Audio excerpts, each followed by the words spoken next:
Le village de Villeneuve s'élevait entre de douces collines et des forêts denses, comme un tableau peint par un artiste décidé à capturer l'essence de la tranquillité rurale.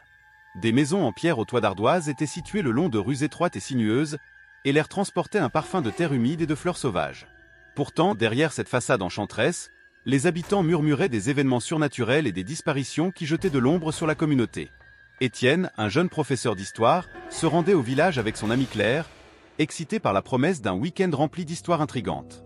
Claire, avec ses cheveux châtain clair et son regard curieux, a toujours été fascinée par le mystique, et l'invitation à explorer Villeneuve semblait être l'occasion idéale pour satisfaire cette curiosité. « Avez-vous entendu parler de la légende de Marguerite ?» demanda Claire, tandis que la voiture glissait sur les routes pavées. « On dit qu'elle a disparu il y a des décennies et que son esprit hante toujours la forêt. »« Oui, j'ai entendu des choses, » répond Étienne en ajustant ses lunettes en regardant le paysage changer. « Mais vous savez à quoi ressemblent ces histoires? Elles relèvent souvent plus de la fiction que de la réalité. » Cependant, il ne pouvait s'empêcher de ressentir une petite poussée d'excitation alors qu'il envisageait la possibilité que, peut-être, il y ait une part de vérité dans les légendes. Lorsqu'ils sont arrivés au village, ils ont été accueillis par un ciel bleu clair et un soleil éclatant qui illuminait les rues. Les habitants, remarquant la présence d'étrangers, jetèrent des regards curieux, mais retournèrent bientôt à leurs activités quotidiennes. La taverne locale, appelée le Refuge, était un lieu cosy, décoré de photographies anciennes et de meubles en bois sombre. Ils avaient hâte de s'asseoir et d'écouter les histoires qui circulaient parmi les habitants. Dès qu'ils furent assis à une table près de la cheminée, un serveur aux cheveux gris s'approcha. « Que puis-je vous apporter ?» a-t-il demandé, son accent français ayant un charme rustique. « Un vin rouge, s'il vous plaît, » dit Étienne. « Et pourrais-tu nous raconter la légende de Marguerite ?» Le serveur hésita un instant, ses yeux se plissant légèrement. « Marguerite, une triste histoire, ça. C'était une belle jeune femme, pleine de vie, mais elle a disparu une nuit d'orage. Depuis, beaucoup prétendent l'avoir vue errer dans la forêt à la tombée de la nuit. Mais pourquoi a-t-elle disparu ? A demandé Claire en se penchant en avant, dans l'expectative. À jeune fille, les rumeurs sont nombreuses. Certains disent qu'elle a été enlevée par une force surnaturelle, d'autres parlent d'un amour interdit et d'un pacte conclu avec le diable. Ce qui est sûr, c'est qu'après sa disparition, bien d'autres ont également disparu. Le village n'a jamais été le même. Le serveur se retourna, laissant planer une atmosphère lourde sur la table. Claire regardait Étienne, les yeux brillants de l'excitation de la découverte. « Nous devons explorer la forêt demain, » dit-elle d'une voix anxieuse. « S'il y a une part de vérité dans cette légende, nous devons la trouver. Je sais que tu aimes ces histoires, Claire, mais il faut être prudent. Des histoires comme celle-là ont souvent une part de vérité, et elles ne sont pas toujours sécuritaires, » prévient Étienne, même si l'idée d'explorer la forêt l'intrigue aussi. Après le dîner, ils décidèrent de faire une promenade dans le village. Les rues étaient calmes et le clair de lune se reflétait sur les fenêtres des maisons. Alors qu'ils marchaient, ils remarquèrent que certaines portes se fermaient rapidement en voyant les deux. Un sentiment d'inconfort commença à s'installer. « Ils ont peur », dit Étienne en observant le comportement des habitants. « Je pense que la légende de Marguerite fait encore peur à tout le monde. » « Ou peut-être qu'ils en savent plus qu'ils ne sont prêts à partager, » répondit Claire, une pointe de mystère dans la voix. « Demain, nous découvrirons la vérité. » Le soleil s'est levé le lendemain matin, apportant avec lui une nouvelle journée pleine de promesses. Étienne et Claire décident de découvrir les antiquaires du village avant de s'aventurer dans la forêt. Parmi les objets poussiéreux et les reliques oubliées, Étienne tombe sur un petit journal en cuir dont les pages sont jaunies par le temps. « Sanker Essembola. »« Claire, viens voir ça !» appela-t-il en tenant le journal dans ses mains. Elle s'approcha, fascinée. « KVSTU trouve. »« Un journal semble avoir appartenu à Marguerite, » dit Étienne en ouvrant soigneusement les pages. Les mots manuscrits étaient élégants, mais l'encre était fanée. Il commença à lire à haute voix. « J'entends des chuchotements la nuit. On m'appelle par mon nom. Je sens quelque chose qui approche. » Claire se tut, la tension montait entre eux. « C'est dérangeant. Peut-être qu'elle essayait d'avertir quelqu'un de ce qui se passait. Ou peut-être qu'il perdait la raison, suggéra Étienne, mais le doute dans sa voix était indéniable. Ils continuèrent à lire, chaque phrase en révélant davantage sur la vie de Marguerite et les événements étranges qui l'entouraient. « Mes rêves sont pleins de visions. Les ombres dansent autour de moi. Que me veulent-ils » Étienne a lu à haute voix, la voix tremblante. « Nous devons enquêter plus en profondeur, » a déclaré Claire, les yeux brillants de détermination. Si Marguerite avait si peur, peut-être qu'elle a laissé des indices sur ce qui lui est arrivé. Après quelques heures d'exploration, Étienne et Claire décident qu'il est temps de s'aventurer dans la forêt, là où Marguerite a été vue pour la dernière fois. Lorsqu'ils atteignirent la lisière de la forêt, Une étrange sensation les enveloppa. L'air était plus froid et un léger brouillard planait entre les arbres. « Est-ce que tu ressens ça ?» demanda Claire en regardant nerveusement autour d'elle. « Oui, c'est comme si la forêt était vivante », répondit Étienne avec hésitation. « Mais nous devons continuer. La vérité est ici quelque part. » À mesure qu'ils s'enfonçaient dans la forêt, le temps devenait de plus en plus oppressant. Le bruit des oiseaux disparut et un profond silence envahit l'environnement. Soudain, un doux murmure flotta dans l'air, les appelant par leurs noms, Étienne, Claire. C'était comme si la forêt elle-même essayait de communiquer avec eux. Leur peau rampait et une peur palpable commençait à se former. « Rentrons », suggéra Étienne d'une voix basse hésitante. Mais Claire était figée, les yeux fixés sur l'obscurité entre les arbres. « Attends, Étienne. Qu'est-ce que c'était ?»« Je ne sais pas, mais nous ne savons pas vraiment à quoi nous sommes confrontés ici, » répondit-il en la tirant doucement en arrière. « Nous devons procéder avec prudence. »« Nous sommes ici pour découvrir la vérité », a insisté Claire, sa détermination l'emportant sur sa peur. « Nous ne pouvons pas abandonner maintenant. » Le cœur battant dans la poitrine, Étienne et Claire s'avançaient, ignorant ce qui les attendait dans l'ombre. Le mystère de Marguerite était sur le point de se révéler, et la forêt, avec ses secrets anciens, surveillait chacun de leurs pas. La forêt enveloppait Étienne et Claire d'un voile d'ombre et de mystère, et le sentiment de malaise grandissait à mesure qu'ils s'éloignaient précipitamment du lieu où ils avaient ressenti cette étrange présence. Le murmure qui résonnait encore dans leurs esprits semblait avoir sa propre vie, comme si la forêt elle-même essayait de leur communiquer quelque chose. Le cœur de Claire battait à tout rompre et elle ne pouvait s'empêcher de se demander ce qu'elle avait réellement vu. « D'où as-vous scié ?» demanda Claire, sa voix légèrement tremblante, alors qu'il empruntait un chemin étroit qui revenait au village. « Une ombre rapide, comme un éclair, répondit Étienne en essayant de rester calme. Il regarda sur le côté, cherchant la confirmation qu'il ne s'agissait pas seulement d'hallucination. Mais qu'est-ce que c'était ? Claire secoua la tête, essayant d'organiser ses pensées. « Je ne sais pas. Cela aurait pu être simplement un animal, ou quelque chose de notre imagination. La forêt regorge de légendes et nous sommes très impliqués dans cela. Vous ne croyez pas que c'était juste un animal, n'est-ce pas ? Il y avait quelque chose de différent dans sa façon de bouger. Quelque chose de plus. » L'expression d'Étienne était devenue sérieuse. Il était inquiet et Claire sentait la tension monter entre eux. « Non, je n'y crois pas. C'est juste. C'est tellement confus. Ces histoires. Et maintenant ça. » Claire s'arrêta en prenant une profonde inspiration. « Qu'est-ce qu'on fait, Étienne ? Nous devrions juste rentrer à la maison et oublier tout ça. Et laisser cette histoire se dérouler sans connaître la vérité ?» interrogea Étienne en s'arrêtant également. Dans ses yeux, il y avait une détermination que Claire ne pouvait ignorer. Il faut comprendre ce qui est arrivé à Marguerite. Nous devons savoir pourquoi ce village est si entouré de mystère. Mais qu'est-ce qu'on est censé faire ? Claire se tourna vers lui, la frustration évidente dans sa voix. S'il existe réellement une force maléfique, nous ne pouvons pas simplement y faire face. Je ne dis pas que nous devrions faire face à quelque chose que nous ne comprenons pas. Mais si nous ne faisons rien, nous abandonnerons les habitants à cette malédiction. Étienne a regardé la forêt une dernière fois, comme si la réponse était cachée dans l'ombre. Retournons à la taverne, parlons au vieux Henri. Il en sait peut-être plus. Le chemin du retour vers le village était agité, chaque claquement de brindilles sous les pieds résonnant comme un avertissement. Lorsqu'ils arrivèrent enfin à la taverne, l'ambiance était plus accueillante, mais l'atmosphère lourde de la forêt les accompagnait toujours. L'odeur du bois et la chaleur du feu ne parvenaient pas à dissiper complètement la tension qu'ils ressentaient.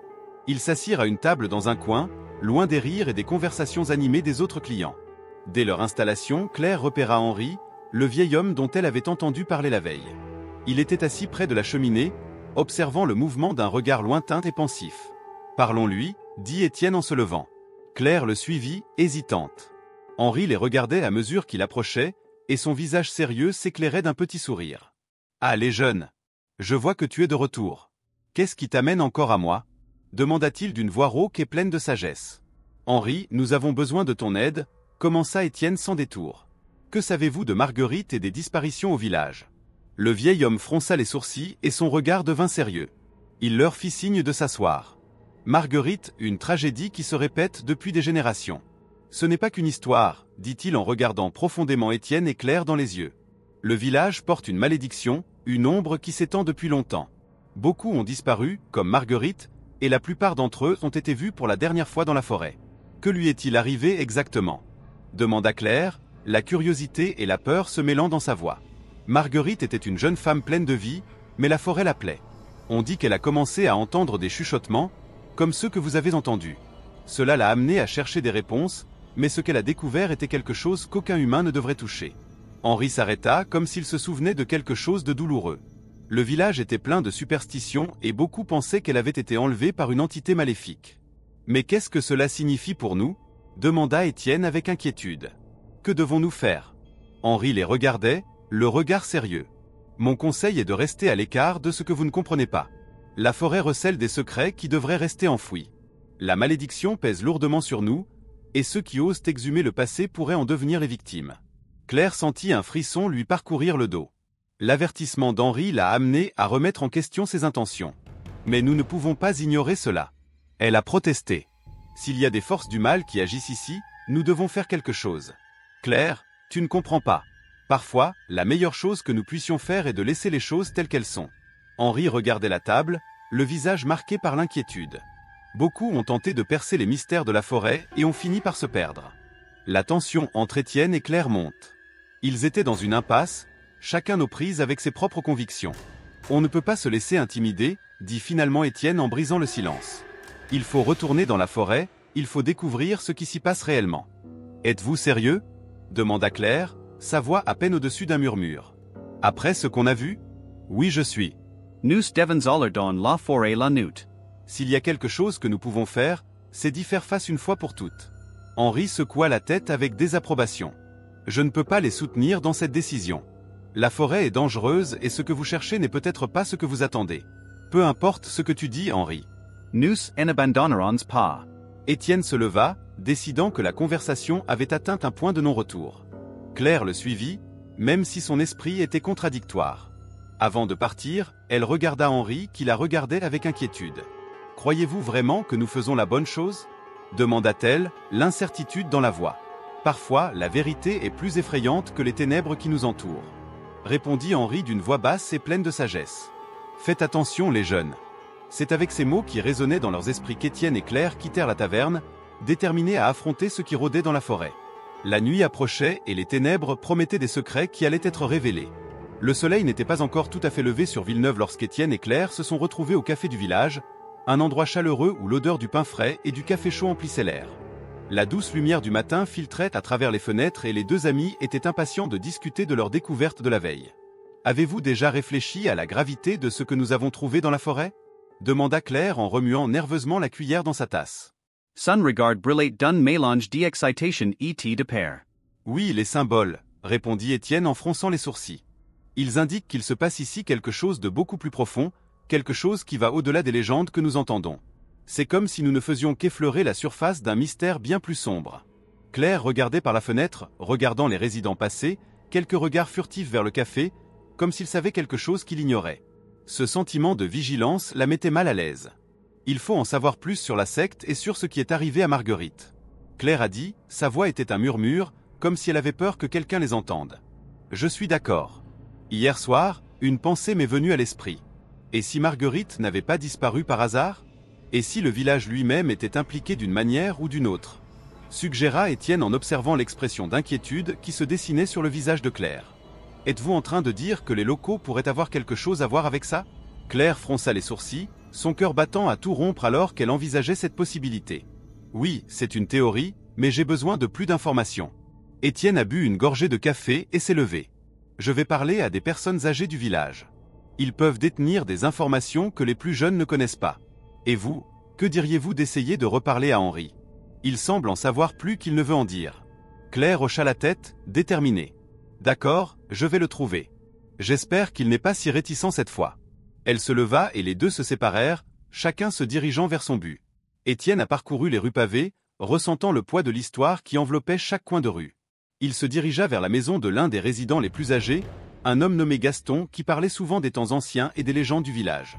Lorsqu'il arriva, il trouva la porte entr'ouverte, et lorsqu'il frappa, une voix faible l'invita à entrer. « Ah, le jeune professeur !» s'est exclamé Gaston, assis dans un fauteuil usé, entouré de livres et de photographies jaunies. « Qu'est-ce qui vous amène ici si tôt ?»« Bonjour, Gaston. Je recherche des informations sur Marguerite et le culte qui semble lui être lié. Pouvez-vous m'aider ?» Étienne s'est assis sur une chaise voisine.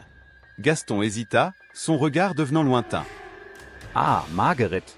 Une tragédie. Personne n'en parle, mais il y a un poids sur le village. Il a pris une profonde inspiration, comme s'il revivait de vieux souvenirs. Il y avait une secte, oui. On dit qu'ils se sont rassemblés dans la forêt pour accomplir de sombres rituels. Et la famille de Marguerite? Eh bien, ils avaient leurs propres convictions. Quel genre de croyance? A demandé Étienne, la curiosité le dévorant. Il croyait pouvoir communiquer avec des entités au-delà de ce monde. Et Marguerite, elle était spéciale pour eux. Pas seulement une fille, mais une élue. Gaston a regardé Étienne dans les yeux, d'un ton sérieux. Et beaucoup pensent que son choix a conduit à sa chute. Mais pourquoi personne n'en parle? A demandé Étienne, confus. Peur, ma chérie. Peur de ce qu'on ne comprend pas. Il y a ceux qui croient que si l'on parle de secte, on suscite leur colère. Des gens ont disparu et l'histoire du village est devenue un murmure parmi les habitants. Étienne s'appuya contre le dossier de sa chaise, essayant de traiter l'information. Et qu'en est-il des descendants de Marguerite? Pratiquent-ils encore les rituels? Gaston secoua la tête. Il y a des rumeurs, mais personne n'ose les confirmer. Ce que je peux dire, c'est que la famille de Marguerite, dans sa quête de pouvoir et de savoir, s'est impliquée dans quelque chose qu'elle ne comprenait pas bien. En quittant la maison de Gaston, Étienne se sentait plus agité que jamais. Il devait parler à Claire de leur conversation. Ce qu'il avait découvert ne concernait pas seulement Marguerite, mais une partie sombre du village lui-même. Pendant ce temps, Claire avait retrouvé Henri à la taverne, assis dans un coin sombre, son verre presque vide devant lui. Il la regarda avec méfiance alors qu'elle approchait. « Encore toi ?» dit-il d'une voix rauque. « Que veux-tu cette fois ? Henri, s'il te plaît, j'ai besoin de mieux comprendre la secte. Que savez-vous de la famille de Marguerite ?» supplia Claire, assise devant lui. Henri hésita, l'expression de son visage changeant. « Ah, la famille de Marguerite ? Ils étaient différents, tu comprends ? Pas seulement à cause de leurs convictions, mais aussi à cause de la façon dont ils étaient perçus. Il y avait un pouvoir qui les entourait, et lorsque Marguerite a disparu, beaucoup ont cru que c'était le prix à payer pour ce pouvoir. » Un prix? Claire fronça les sourcils, intriguée. « Êtes-vous en train de dire que la secte pourrait avoir quelque chose à voir avec ça? » Oui, mais plus que ça. Ils croyaient que pour maintenir la protection du village, ils devaient faire des sacrifices. Et Marguerite, elle en était au centre. Un lourd silence s'établit entre eux, tandis que Claire réfléchissait aux paroles d'Henri. Qu'est-ce qu'elle ne savait pas d'autre? Et qu'est-il arrivé à ceux qui ont disparu? Questionna Claire, la voix tremblante. Crois-moi, ma fille, certaines choses sont meilleures quand elles restent enterrées. Henri regardait le sol, comme s'il se souvenait de quelque chose de douloureux. Mais sachez que l'ombre de la secte est toujours présente. Certaines personnes croient encore en lui, et il y a ceux qui sont prêts à tout pour plaire aux forces qu'il adore. Claire se leva, le cœur battant. Merch, Henry. Je dois y aller. Elle quitta la taverne et rencontra Étienne sur la place centrale. Son regard inquiet la trouva instantanément. J'ai parlé à Gaston. L'histoire est plus profonde que nous l'imaginions. La famille de Marguerite était impliquée dans quelque chose de bien plus sombre. Dit rapidement Étienne. J'ai aussi obtenu des informations. Claire a répondu, sont-on été sérieux? Henri a confirmé que le culte existe toujours et que, d'une manière ou d'une autre, Marguerite était au centre de tout. Nous devons retourner dans la forêt. Tu as raison. Nous devons découvrir la vérité sur ces rituels. Étienne était d'accord, déterminé. Mais il faut être prudent. Quoi qu'il se passe là-bas, cela pourrait être plus dangereux qu'on ne le pense. Alors, préparons-nous. Nous ne pouvons pas laisser la peur nous paralyser. Répondit Claire, sa détermination renouvelée. L'atmosphère autour d'eux était lourde, presque oppressante. Alors qu'ils se dirigeaient à nouveau vers la forêt, le sentiment d'entrer en territoire inconnu les enveloppa. C'était un voyage vers l'inconnu, où mystère et terreur les attendaient dans l'ombre. La nuit était tombée sur Villeneuve comme un lourd manteau, et la forêt qui pendant le jour avait semblé une tapisserie de verre et de brun, devenait maintenant un dédale d'ombre. Étienne et Claire, cachés derrière un arbre robuste, regardaient, le cœur battant, la scène qui se déroulait devant eux. Le cercle des cultistes, éclairé uniquement par la lumière vacillante des torchers, semblait vibrer avec une énergie à faire dresser les poils de vos jambes. « Que allons-nous faire » murmura Claire, les yeux écarquillés. Elle pouvait à peine cacher la peur dans sa voix, qui tremblait comme le vent dans les feuilles. « Il faut découvrir ce qu'ils font, répondit Étienne en essayant de rester calme. Nous ne pouvons pas agir sans comprendre les enjeux. Il tendit le cou pour essayer de mieux voir. Les cultistes étaient vêtus de longues robes sombres et l'air était chargé d'une odeur de cire et d'herbes brûlantes. Au centre du cercle, un autel de fortune fait de pierres irrégulièrement disposées soutenait un objet qui brillait à la lueur des torchers. « Qu'est-ce que c'est » a demandé Claire, les yeux fixés sur l'autel. Curiosité mêlée de terreur. Je ne sais pas, mais cela semble important. Répondit Étienne, l'esprit bourdonnant à l'idée que cela puisse être lié à la disparition de Marguerite et peut-être même aux autres qui avaient disparu avant elle. Soudain, l'un des cultistes s'éloigna du cercle et commença à s'approcher de l'arbre où il se cachait. Étienne sentit son cœur s'emballer. Il rapprocha Claire, essayant de contrôler sa respiration, alors que le cultiste approchait, son regard vitreux comme s'il était en transe. « Vite, il faut se cacher », murmura Étienne en tirant Claire de l'autre côté de l'arbre. Ils s'accroupirent, se fondant presque dans le sol couvert de feuilles sèches. Le cultiste s'arrêta, mais ne sembla rien remarquer. Il regarda autour de lui, comme s'il entendait quelque chose que les autres ne pouvaient pas entendre. Claire serra fermement la main d'Étienne et pendant un instant, le silence fut assourdissant. « Revenez, il est temps de commencer », a crié une voix grave et autoritaire depuis le centre du cercle. Le cultiste, apparemment remis de sa distraction, se tourna et revint vers les autres, qui étaient maintenant tous dans un état d'attente fervente. « Que prépare-t-il » murmura Claire, le visage pâle comme un drap. « Il faut le découvrir », dit Étienne, la détermination montant en lui. Si Marguerite était impliquée, peut-être qu'elle a laissé des indices. Avec précaution, ils décidèrent de s'approcher une fois de plus, en restant dans l'ombre. Alors qu'ils bougeaient, Étienne remarqua quelque chose qui lui fit serrer le cœur. Une silhouette familière se tenait parmi les cultistes. « Claire » murmura-t-il en désignant discrètement du doigt. « C'est ta grand-mère. » Claire le regarda avec incrédulité, les yeux écarquillés. La figure de la grand-mère était vêtue d'un manteau sombre et son visage était éclairé par la lumière des torchers, révélant un visage qu'Étienne n'avait jamais vu auparavant. Un mélange de dévotion et de ferveur presque fanatique. « Que fait-elle là » demanda Claire, la voix tremblante. La confusion et la trahison étaient inscrites sur son visage. « Je ne sais pas, mais nous devons sortir d'ici », dit Étienne, sentant que la situation devenait de plus en plus dangereuse. Mais avant qu'il ait pu bouger, l'un des cultistes les regarda directement. D'un geste rapide, il montra la direction où il se cachait. « Il y a des intrus dans la forêt !» cria-t-il, et un lourd silence tomba sur le groupe. « Vite, Claire !» s'exclama Étienne en la tirant par le bras. Ils coururent, le cœur battant dans les tempes, et le son des voix des cultistes derrière devenait de plus en plus intense. La forêt semblait vivante, les arbres semblant se refermer sur eux alors qu'ils couraient vers la sécurité du village. Finalement, après ce qui semblait être des heures, ils sortirent de la forêt, haletants et le corps plein d'adrénaline.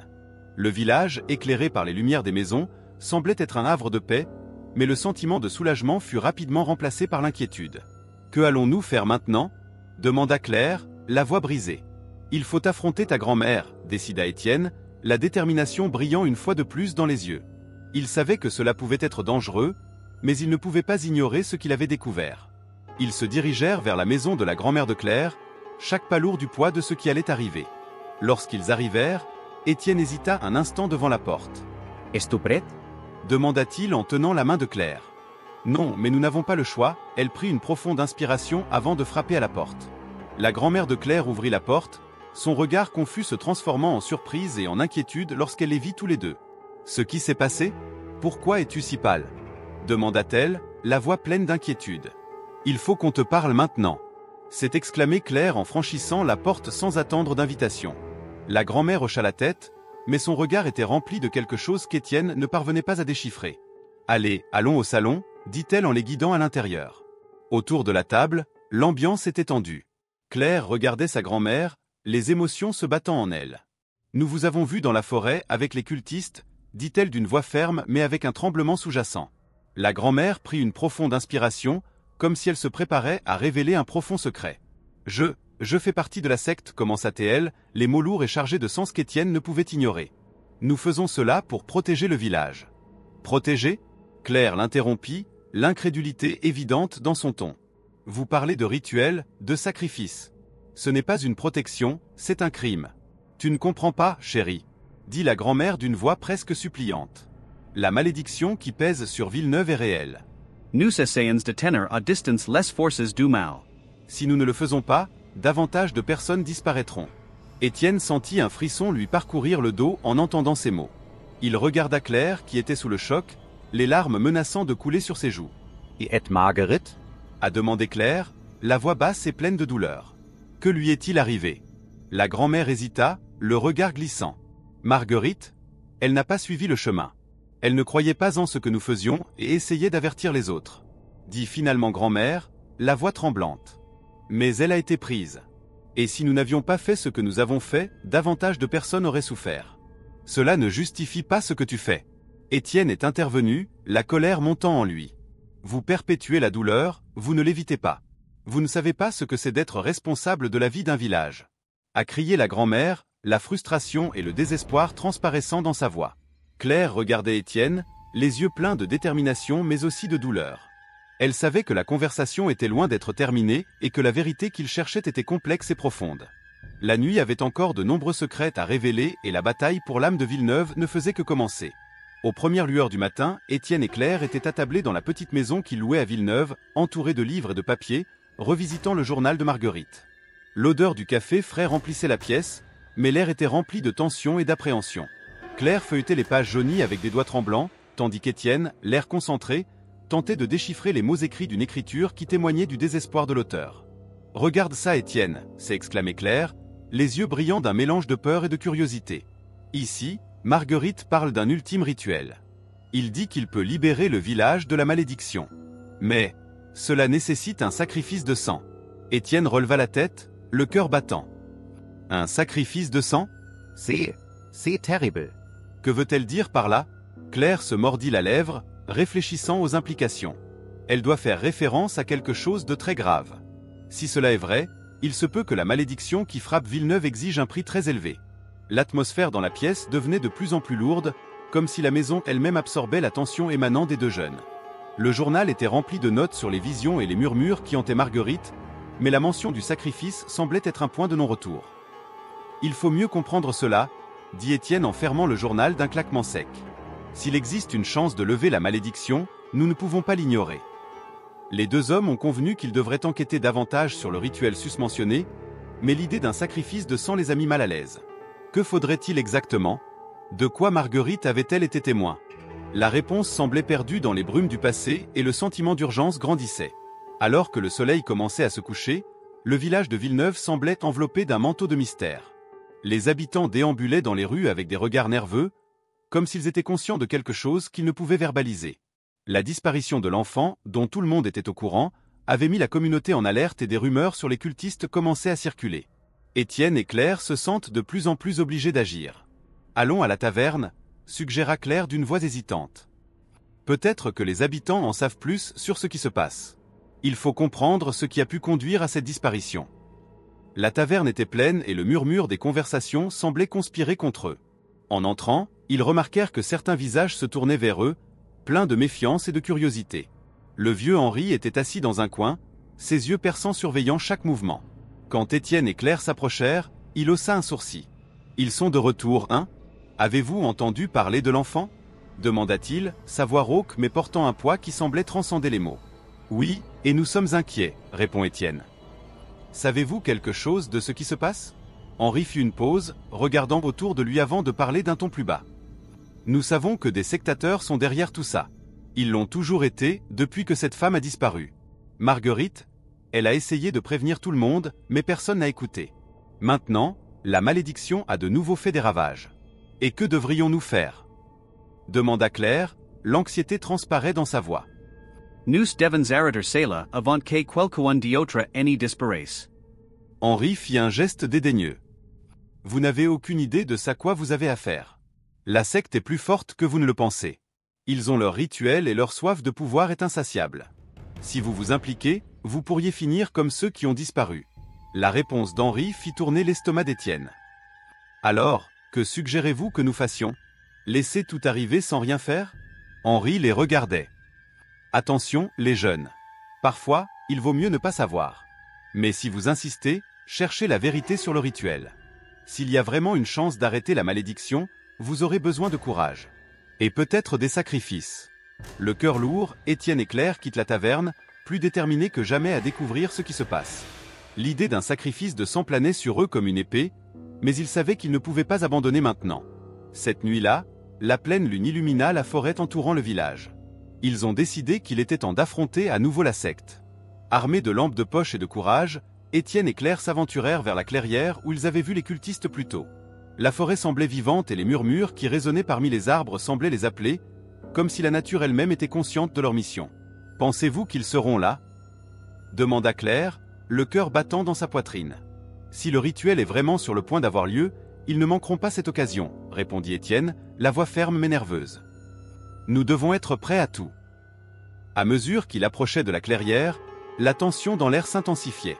Les symboles étranges qu'il avait vus plus tôt étaient dessinés sur les troncs d'arbres, palpitant avec une énergie inquiétante. Le sentiment d'être observé augmentait à chaque pas. « Cachons-nous ici », suggéra Étienne en désignant un buisson dense. Ils s'accroupirent, essayant de contrôler leur respiration alors qu'ils se préparaient à ce qui allait arriver. Bientôt, des voix commencèrent à s'élever et la vision de personnages encapuchonnés se matérialisa devant eux. Le cercle des cultistes se forme, et un sentiment de désespoir s'empare d'Étienne et Claire lorsqu'ils réalisent que l'enfant disparu pourrait être là, quelque part. Le temps semblait s'écouler et l'atmosphère tendue faisait battre le cœur de Claire. « Il faut agir », murmura Étienne, le regard fixé sur la scène devant eux. « Nous ne pouvons pas permettre que cela se produise. » Claire hocha la tête, la peur se mêlant à la détermination dans ses yeux. Il savait qu'il se mettait en danger, mais la vie d'un enfant était en jeu et cette nuit ne pouvait pas se terminer par une autre tragédie. La clairière était remplie d'énergie sombre et au fur et à mesure que le rituel se déroulait, Étienne et Claire se préparaient à affronter la vérité que Villeneuve avait cachée depuis si longtemps. Le combat pour la liberté du village et la vie de l'enfant ne faisait que commencer, et tous deux étaient prêts à affronter tout ce qui leur arriverait. La nuit était enveloppée d'une obscurité profonde et oppressante tandis qu'Étienne et Claire se faufilaient à travers la forêt en direction de la clairière. Les arbres, qui semblaient autrefois si familiers, devenaient désormais des ombres menaçantes, leurs silhouettes déformées par la lumière de la pleine lune. L'air était lourd, rempli d'une tension qui faisait dresser les poils sur la nuque d'Étienne. Lorsqu'ils atteignirent la clairière, leur cœur se serra. Au centre, attaché à un autel de fortune, se trouvait l'enfant disparu, avec de grands yeux effrayés qui reflétaient le clair de lune, implorant de l'aide. « Il faut agir vite », murmure Étienne, le regard fixé sur l'enfant. Il pouvait sentir l'adrénaline circuler dans ses veines. « Si nous ne la sortons pas de là, il sera trop tard. » Claire hocha la tête, son visage pâle éclairé par la faible lumière de la lune. « Mais qu'en est-il des cultistes? Et de ma grand-mère » La peur était palpable dans sa voix. « Il faut d'abord s'occuper des enfants. Ensuite, nous trouverons une façon de les gérer », a répondu Étienne avec détermination. Avec précaution, ils s'approchèrent de l'autel, essayant de rester dans l'ombre. Mais il était impossible d'éviter l'inévitable. Alors qu'Étienne se penchait pour libérer les cordes qui retenaient l'enfant, un cri déchira la nuit. La grand-mère de Claire, sa cape sombre flottant au vent, apparut, entourée d'autres cultistes. « Tu ne devrais pas être ici !» cria sa grand-mère, ses yeux brillant d'une intensité qu'Étienne n'avait jamais vue auparavant. « Tu ne comprends pas ce que tu fais. »« Nous sommes là pour sauver l'enfant, » répondit Claire, la voix ferme malgré la peur qui la consumait. « Ce n'est pas comme ça qu'on protège Villeneuve. » Les cultistes s'approchent, formant un cercle menaçant autour d'Étienne et Claire. La tension dans l'air était palpable et la lune semblait se cacher derrière des nuages sombres, comme si elle avait peur d'être témoin de ce qui allait se passer. « Marguerite a essayé de te prévenir, » cria Claire, sa voix résonnant dans la clairière. Elle savait que c'était mal. La grand-mère sourit, un sourire qui portait non pas de l'amour, mais plutôt une inquiétante froideur. Marguerite n'a pas compris. Le pouvoir que nous recherchons est le seul moyen de protéger le village. Des sacrifices sont nécessaires. Ce n'est pas une protection, c'est un sacrifice. Étienne intervint, la voix tremblante d'indignation. Vous perpétuez cette malédiction, et il n'y a aucun moyen que cela puisse continuer ainsi. L'un des cultistes, un homme au visage marqué, s'avança. Si vous intervenez, vous en subirez les conséquences. Il n'y a pas de place pour les traîtres parmi nous, grogna-t-il d'une voix basse et menaçante. Traître? C'est vous qui trahissez votre propre village. Claire répondit, son courage grandissant. Tu ne vois pas que ce n'est pas ce que voulait Marguerite. À ce moment, un mouvement inattendu se produisit. L'un des cultistes, un jeune homme qui semblait hésitant, regarda la grand-mère de Claire puis l'enfant. Assez, a-t-il crié, la voix pleine d'émotion. Je n'en peux plus. Ce n'est pas ce que je veux dans ma vie. La grand-mère de Claire se tourna vers lui, les yeux remplis de fureur. Vous ne comprenez pas ce que vous dites. Vous êtes une descendante de Marguerite et vous avez un rôle à jouer. Non, je ne veux pas participer à ça, répondit-il, le désespoir grandissant dans sa voix. Nous devons arrêter cette folie maintenant. La tension dans la clairière s'est rapidement transformée en chaos. Les cultistes commencèrent à se disputer entre eux, et la grand-mère de Claire, furieuse, criait des ordres, tentant de rétablir l'ordre. Tais-toi. Ne laisse pas le doute entrer dans ton esprit. Nous faisons ça pour une raison. Profitant de la distraction, Étienne et Claire coururent vers l'enfant attaché. Allez, il faut la sortir d'ici, dit Étienne en dénouant déjà les cordes qui la retenaient. Pendant ce temps, le jeune cultiste s'éloignait du groupe, le regard déterminé. Je ne peux pas laisser ça arriver. Je vais les aider. Il rejoint Étienne et Claire, aidant à libérer l'enfant. Lorsqu'ils parvinrent enfin à dérouler les cordes, l'enfant, désormais libre, se jeta dans les bras de Claire, le regard plein de gratitude et de soulagement. « Merci, » dit-elle, la voix tremblante. « C'est bon, nous sommes là pour te sauver, » répondit Claire, sentant un nœud se dénouer dans son cœur. La grand-mère de Claire, réalisant que la situation devenait incontrôlable, se précipita vers le groupe, sa fureur se manifestant par une énergie presque palpable. « Tu ne sais pas ce que tu fais. C'est une erreur. Tu vas ramener la malédiction. » « Non, c'est toi la vraie malédiction, » cria le jeune cultiste en faisant un pas en avant. « C'est toi qui nous as apporté ça. Marguerite ne voulait pas de ça. » La grand-mère regardait le jeune homme avec dédain. « Vous êtes un imbécile. Vous ne comprenez pas ce qui est en jeu. » Mais la détermination du jeune homme était inébranlable. « Je comprends plus que tu ne le penses. J'en ai marre de vivre dans l'ombre de ta manipulation. » À ce moment, la clairière semblait trembler, comme si les arbres même répondaient au conflit. Les paroles du jeune homme résonnèrent et la grand-mère de Claire, réalisant que son influence lui échappait, attaqua dans un ultime effort pour garder le contrôle. Elle leva les mains, essayant d'invoquer l'énergie sombre qui avait toujours été derrière les rituels.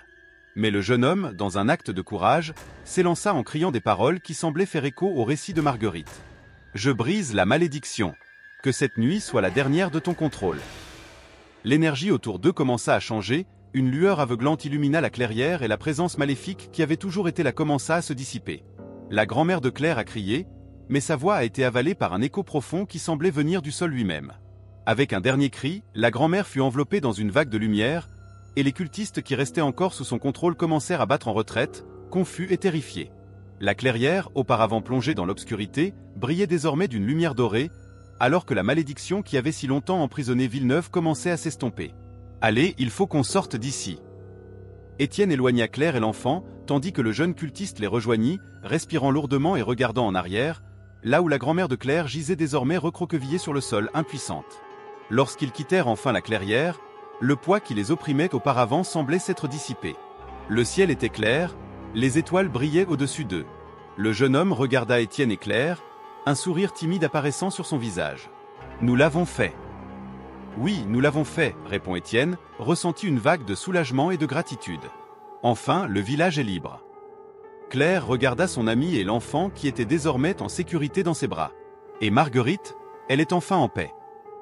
La nuit avait été longue et terrifiante, mais le clair de lune semblait promettre un nouveau départ pour Villeneuve. Les échos du passé se font encore entendre, mais désormais, grâce au courage de trois jeunes, un avenir meilleur s'annonce.